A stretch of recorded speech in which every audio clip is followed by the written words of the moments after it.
Our cultures are beautiful. Cultures help us define our identities, values, and behaviors. Some cultures are obstinate in resisting change. Female genital mutilation is a cultural practice that defies change. It is rife among many Kenyan communities, among them the Ilchamus of the Rift Valley. Girls are circumcised early enough before their menstrual time, before they see their monthly periods. Because it is believed that immediately they have these periods, they are capable of conceiving. And a girl who conceives before circumcision will have the baby either strangled to death or thrown into the river when it floods.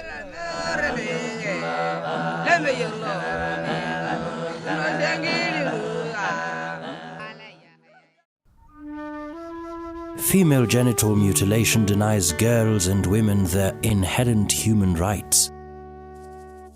Grace Lechuta from the Ilchamus community was cut at 9 years and promptly married off.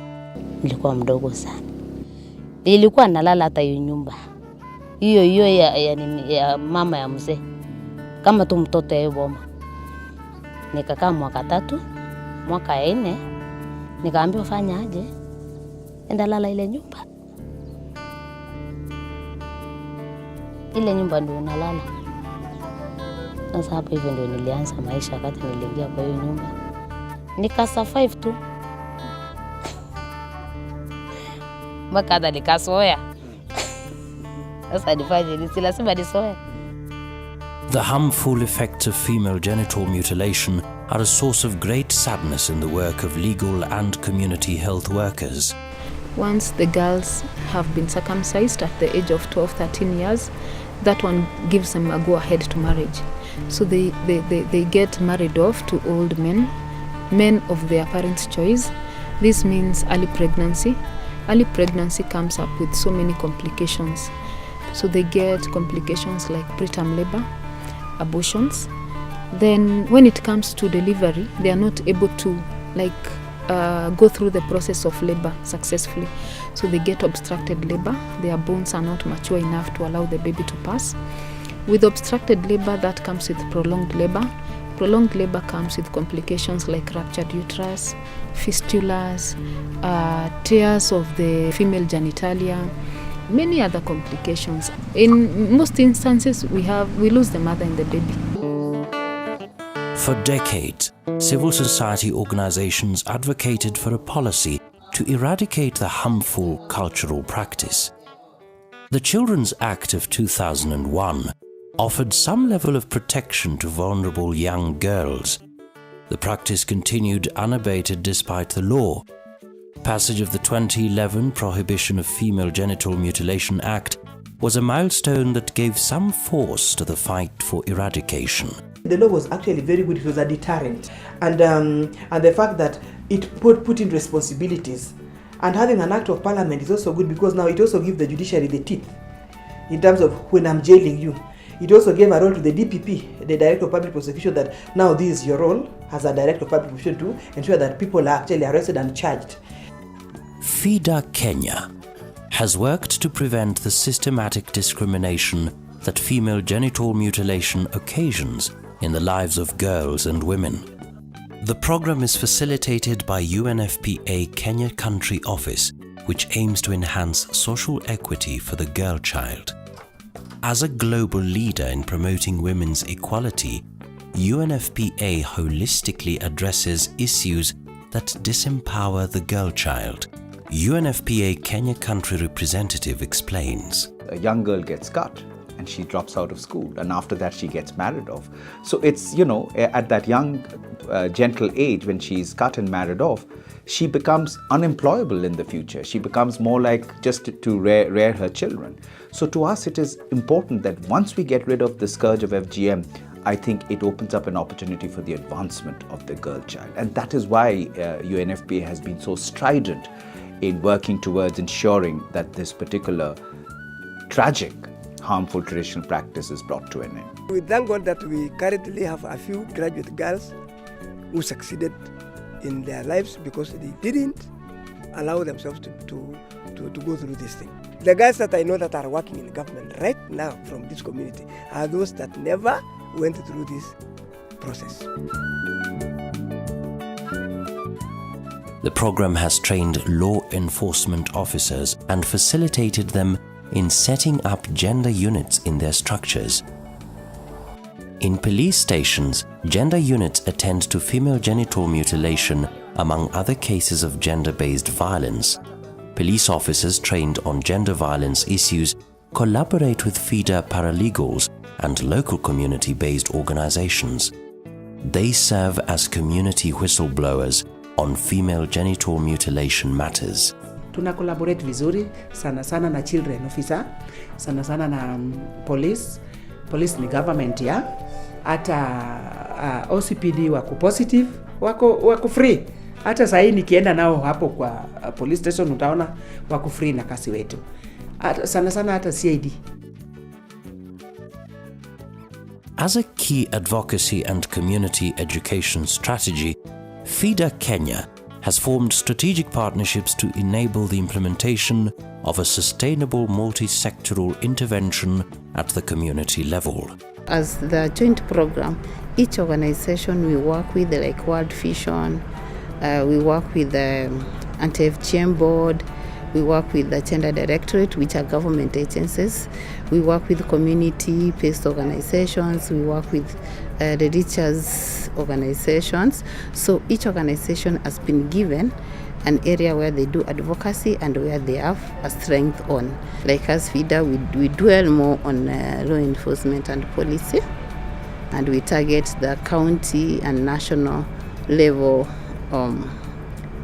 agencies of the government.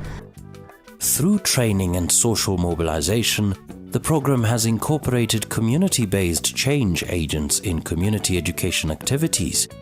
Community-based partners include chiefs, pastors, teachers, and other opinion leaders. Girls who have escaped the cut have been trained and incorporated into the program as community-level champions. The girls have successfully served as role models who influence their peers not to engage in the practice.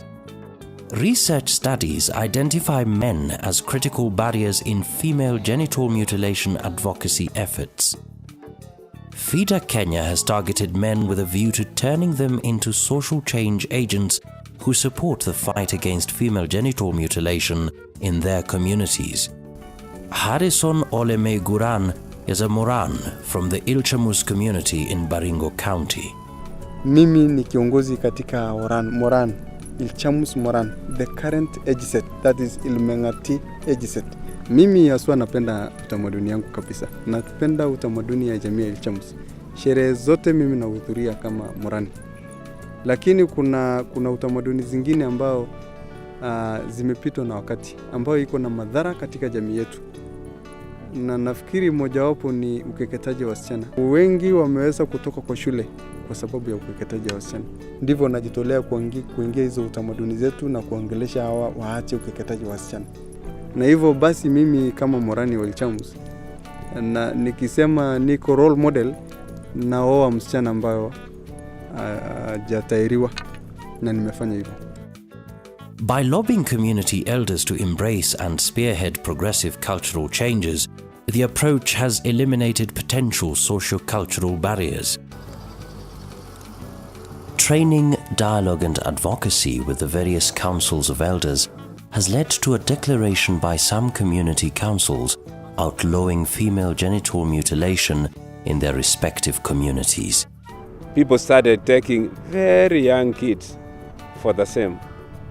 5, 6, 7 years, who don't know even what the cut means to them. Wakati wa kutoka kwa tohara pale, wamama wanawapea mtisha, wanawapandia mbegu nyingine katika moyo wao, kusema ya kwamba umekuwa sasa mwanamke wa vijana. Unaona sasa, mtoto hata akiwa miaka 8 hajielewi sasa mahali anaenda. Tukaona heri tukane mambo ya tohara, watoto wetu tupate wasomi wasichana.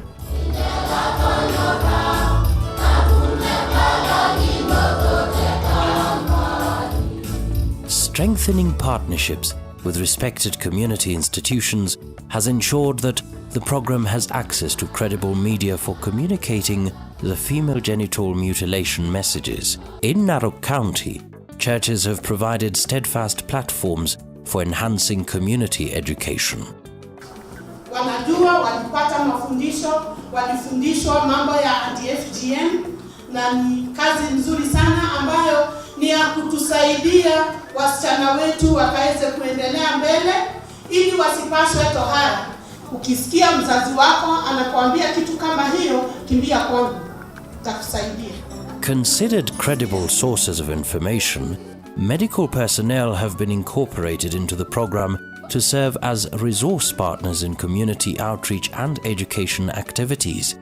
Schools and community groups have benefited from their services.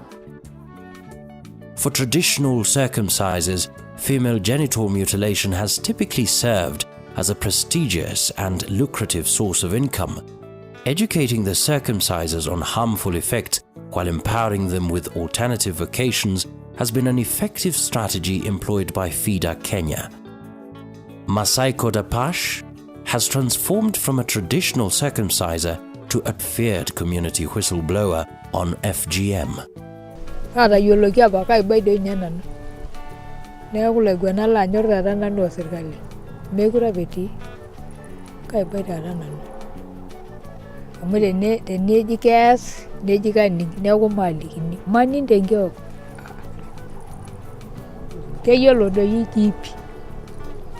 have understood the meaning of the peer, isn't it? Yes. I mean, people of the same. Empowering teachers with information on female genital mutilation and training them to incorporate pertinent information in school counseling programs has enabled many girls make informed choices about their lives.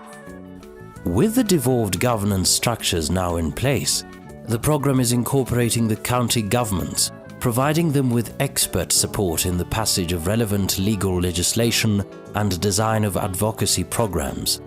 The program has connected county governments with community-based organizations which serve as part of the local resource pool for the county programs. The program is set to reach more communities to protect the inherent dignity of girls and women that female genital mutilation denies them. We'll look at the gaps, where the gaps are. Like now people are going into ID, performing FGM, and that's the area we need to look at and allocate more resources towards that. We'll need to do mapping on which areas are more affected, which areas do we need more resources so that we can target those areas. But as it is, FGM has reduced by 6%, and this is because of the coordinated program, the joint program that we run.